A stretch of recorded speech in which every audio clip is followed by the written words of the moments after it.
ಗೃಹಲಕ್ಷ್ಮಿ ಯೋಜನೆಗೆ ನಾಳೆಯಿಂದ ಅರ್ಜಿಯನ್ನ ಸಲ್ಲಿಕೆ ಮಾಡಕ್ಕೆ ಅವಕಾಶವನ್ನ ಮಾಡಿಕೊಡಲಾಗ್ತಾ ಇದೆ.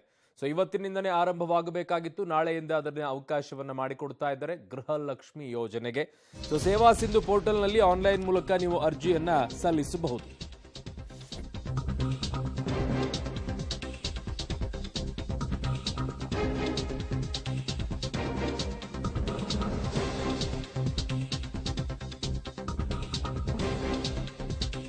ಸೇವಾ ಸಿಂಧು ಪೋರ್ಟಲ್ನಲ್ಲಿ ಆನ್ಲೈನ್ ಮೂಲಕ ನೀವು ಅರ್ಜಿಯನ್ನ ಸಲ್ಲಿಸಬಹುದು. ಬೆಂಗಳೂರು 1, ಕರ್ನಾಟಕ 1 ಕೇಂದ್ರಗಳಲ್ಲೂ ಕೂಡ ಅರ್ಜಿಯನ್ನು ಹೋಗಿ ಸಲ್ಲಿಕೆ ಮಾಡಬಹುದು. ಮನೆ ಯಜಮಾನಿಯ ಪತಿಯ ಆಧಾರ್ ಕಾರ್ಡ್ ಸಂಖ್ಯೆ, ಮೊಬೈಲ್ ಸಂಖ್ಯೆ, ಅರ್ಜಿದಾರರ ಬ್ಯಾಂಕ್ ಖಾತೆ ವಿವರ ಇವೆಲ್ಲವೂ ಕೂಡ ಸಲ್ಲಿಕೆ ಮಾಡೋದು ಕಡ್ಡಾಯ. ಅರ್ಜಿ ಸಲ್ಲಿಕೆಗೆ ಕೊನೆಯ ದಿನಾಂಕ ಇಲ್ಲ ಇದರಲ್ಲಿ. ಅರ್ಜಿ ಸಲ್ಲಿಕೆಗೆ ಯಾವುದೇ ಹಣ ಕೊಡಬೇಕಾಗಿಲ್ಲ ಅಂತ ಸಚಿವೆ ಲಕ್ಷ್ಮೀ ಹೆಬ್ಬಾಳ್ಕರ್ ಅವರು ಹೇಳಿಕೆಯನ್ನ ಕೊಟ್ಟಿದ್ದಾರೆ. ಹಾಗಾಗಿ ಗೃಹಲಕ್ಷ್ಮಿ ಯೋಜನೆಗೆ ನಾಳೆಯಿಂದ ನೀವು ಅರ್ಜಿಯನ್ನ ಸಲ್ಲಿಸಬಹುದು. ಕಡ್ಡಾಯವಾಗಿ ಮನೆ ಯಜಮಾನಿಯ ಪತಿಯ ಆಧಾರ್ ಕಾರ್ಡ್ ಸಂಖ್ಯೆ, ಮೊಬೈಲ್ ಸಂಖ್ಯೆ, ಅರ್ಜಿದಾರರ ಬ್ಯಾಂಕ್ ಖಾತೆ ವಿವರವನ್ನ ಸಲ್ಲಿಕೆ ಮಾಡೋದು ಇದರಲ್ಲಿ ಕಡ್ಡಾಯ ಇದೆ. ಕೊನೆಯ ದಿನಾಂಕ ಹೇಳಿಲ್ಲ. ಯಾವುದೇ ಹಣ ಕೂಡ ಕೊಡಬೇಕಾಗಿಲ್ಲ. ಇದು ಸಚಿವೆ ಲಕ್ಷ್ಮೀ ಹೆಬ್ಬಾಳ್ಕರ್ ಅವರು ಕೊಟ್ಟಿರುವಂತ ಹೇಳಿಕೆ. ನಮ್ಮ ಇಲಾಖೆಯ ಮತ್ತು ಕರ್ನಾಟಕ ರಾಜ್ಯ ಸರ್ಕಾರದ ಅತ್ಯಂತ ಮಹತ್ವಾಕಾಂಕ್ಷೆಯ ಯೋಜನೆ ಗೃಹಲಕ್ಷ್ಮಿ ಯೋಜನೆ.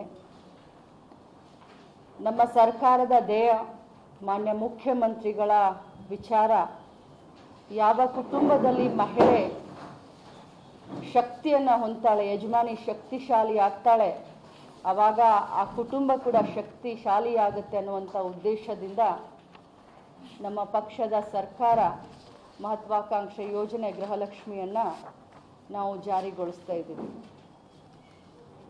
BPL card holders, APL card holders, Antyodaya card ಹೋಲ್ಡರ್ಸ್ನ ಮುಖ್ಯಸ್ಥೆಯಾದಂಥವ್ರಿಗೆ ಈ ಒಂದು ಯೋಜನೆಯ ಲಾಭ ಸಿಗಲಿದೆ. ಸರ್ಕಾರಕ್ಕೆ ಏನು ಉದ್ದೇಶ ಇದೆ, ರಾಜ್ಯದ ಮಹಿಳೆಯರಿಗೆ ಏನು ಚುನಾವಣೆ ಪೂರ್ವದಲ್ಲಿ ನಾವು ಮಾಡಿದಂಥ ಏನು ವಾಗ್ದಾನಗಳಿದ್ದಾವೆ ಅದನ್ನು ಆದಷ್ಟು ಬೇಗ ಮತ್ತು ಸರಳಿತವಾಗಿ ಮುಟ್ಟಿಸುವಂಥ ಕೆಲಸವನ್ನು, ಗುರುತರ ಜವಾಬ್ದಾರಿಯನ್ನು ಮಹಿಳಾ ಮತ್ತು ಮಕ್ಕಳ ಕಲ್ಯಾಣ ಇಲಾಖೆಗೆ ವಹಿಸಿದ್ದಾರೆ. 2023-24ನೇ ಸಾಲಿನಲ್ಲಿ ಈ ಯೋಜನೆಯನ್ನು ಅನುಷ್ಠಾನಗೊಳಿಸಲು ಸರ್ಕಾರವು ಸಂತೋಷ ಪಡುತ್ತದೆ.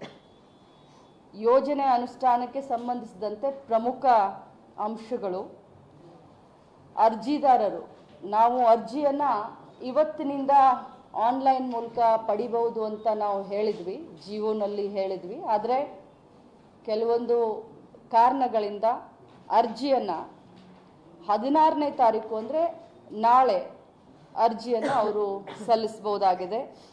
ಅರ್ಜಿಗಳನ್ನು ಆನ್ಲೈನ್ ಮೂಲಕ ಅಥವಾ ಭೌತಿಕವಾಗಿ ಗ್ರಾಮ 1, ಬೆಂಗಳೂರು 1, ಕರ್ನಾಟಕ 1 ಕೇಂದ್ರಗಳಲ್ಲಿ ಸೇವಾ ಸಿಂಧು ಪೋರ್ಟಲ್ ಮೂಲಕ ಸಲ್ಲಿಸಬಹುದಾಗಿದೆ. ಅರ್ಜಿ ಸಲ್ಲಿಸಿಕೆಗೆ SMS ಮೂಲಕ ಹಾಗೂ ಸೇವಾ ಸಿಂಧು ಪೋರ್ಟಲ್ ಮೂಲಕ ಆಟೋ ಜನರೇಟ್ ಸ್ವೀಕೃತಿಗಳನ್ನು ಪಡೆಯಬಹುದಾಗಿದೆ. ಅರ್ಜಿ ಸಲ್ಲಿಸಲು ಅರ್ಜಿದಾರರು ಹಾಗೂ ಪತಿಯ ಆಧಾರ್ ಕಾರ್ಡ್, ಅಂದರೆ ಮುಖ್ಯಸ್ಥೆಯ ಆಧಾರ್ ಕಾರ್ಡ್ ಮತ್ತು ಪತಿಯ ಆಧಾರ್ ಕಾರ್ಡ್ ಕೂಡ ಬೇಕಾಗುತ್ತೆ. ಮತ್ತು ಆಧಾರ್ ಕಾರ್ಡ್ ಲಿಂಕ್ ಇರುವಂಥ ಮೊಬೈಲ್ ತಗೊಂಡು ಹೋಗಬೇಕಾಗತ್ತೆ. ಅವರು ಅರ್ಜಿ ಸಲ್ಲಿಸಲಿಕ್ಕೆ ಹೋಗುವಂಥ ಸಂದರ್ಭದಲ್ಲಿ ಅವರ ಆಧಾರ್ ಕಾರ್ಡು, ಅಂದರೆ ಮುಖ್ಯಸ್ಥೆ ಆಧಾರ್ ಕಾರ್ಡು, ಪತಿಯ ಆಧಾರ್ ಕಾರ್ಡು ಜೊತೆಯಲ್ಲಿ ಆಧಾರ್ ಕಾರ್ಡ್ ಲಿಂಕ್ ಇರುವಂಥ ಮೊಬೈಲನ್ನು ತಗೊಂಡು ಹೋಗಬೇಕಾಗತ್ತೆ. ಇದಾದ ಮೇಲೆ ಮಂಜೂರಾತಿಯ ನಂತರ DBT ಮೂಲಕ ನಗದು ಹಣವನ್ನು ನೇರವಾಗಿ ಅವರ ಅಕೌಂಟ್ಗೆ ವರ್ಗಾವಣೆ ಮಾಡ್ತೀವಿ. ಅರ್ಜಿ ಸಲ್ಲಿಕೆಗೆ ಯಾವುದೇ ರೀತಿಯಾದಂಥ, ಇದು ಬಹಳಷ್ಟು ಇಂಪಾರ್ಟೆಂಟ್, ಅರ್ಜಿ ಸಲ್ಲಿಕೆಗೆ ಯಾವುದೇ ರೀತಿಯಾದಂಥ ಫೀಸನ್ನು, ಶುಲ್ಕನ್ನು ಅರ್ಜಿದಾರರು ಕೊಡುವಂತಿಲ್ಲ. ಅದನ್ನು ಸರ್ಕಾರವೇ ಭರಿಸುತ್ತದೆ ಮತ್ತು ಉಚಿತವಾಗಿ ಅರ್ಜಿಯನ್ನು ಅವರು ಸಲ್ಲಿಸಬಹುದು. ಜೊತೆಯಲ್ಲಿ ಮಧ್ಯವರ್ತಿಗಳ ಹಾವಳಿಯನ್ನು ತಪ್ಪಿಸಲಿಕ್ಕೆ, ಕರಪ್ಷನ್ನ ತಪ್ಪಿಸಲಿಕ್ಕೆ ನೇರವಾಗಿ ಅವರು ಸೇವಾ ಕೇಂದ್ರಕ್ಕೆ ಹೋಗಿ ತಮ್ಮ ಅರ್ಜಿಯನ್ನು ತಾವೇ ಅಲ್ಲಿ ಕೊಡಬಹುದಾಗಿದೆ. ಇದಿಷ್ಟು ತಮ್ಮ ಗಮನಕ್ಕೆ ತಗೊಂಡು ಬರ್ತೀನಿ. ಅದರ ಜೊತೆಯಲ್ಲಿ ನಾವು ಟೈಮ್ ಬಾಂಡ್ ಇಟ್ಟಿಲ್ಲ.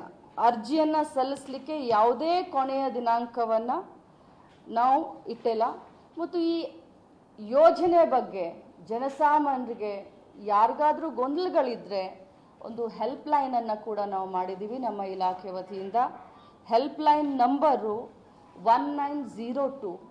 ಇದನ್ನು ಅವರು ಸಂಪರ್ಕ ಮಾಡಿ ಏನಾದರೂ ಗೊಂದಲಗಳಿದ್ದರೆ ಅವರು ಈ ಹೆಲ್ಪ್ಲೈನ್ ಮೂಲಕ, ಸಹಾಯವಾಣಿಯ ಮೂಲಕ